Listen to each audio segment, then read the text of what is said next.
আমরা আমাদের জীবনকে সুন্দর করতে হবে।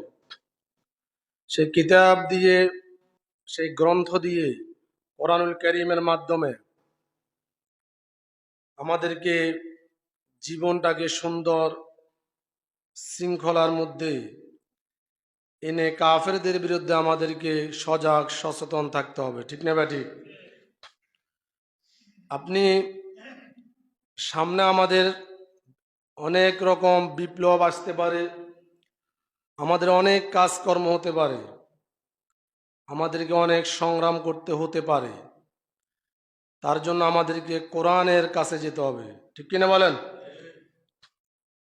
অন্য কেউ দিক নির্দেশনা দিলে হবে না, আমরা স্বয়ং কোরআন থেকে সাজেশন নিয়ে, মেসেজ নিয়ে আমরা কাফের, বেঈমান, মুশরিকদের সাথে যে কোনো সমস্যার মধ্যে, যে কোনো অবস্থায় আমরা ঝাঁপিয়ে পড়তে হবে। সুবহানাল্লাহ বলেন।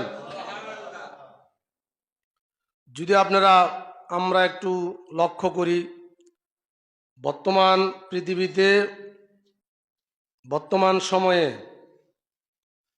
আমরা যে বাহিরের বিভিন্ন কূটনৈতিক ব্যবহার হোক, ডাইরেক্টলি অথবা ইনডাইরেক্টলি আমাদেরকে হুমকি দেওয়া হচ্ছে, উস্কানি দেওয়া হচ্ছে, আমরা মুসলমানেরা যদি সামনের দিকে এগিয়ে যাই, আমরা কেবল কোরআনের দিক নির্দেশনা অনুযায়ী এগিয়ে যাব।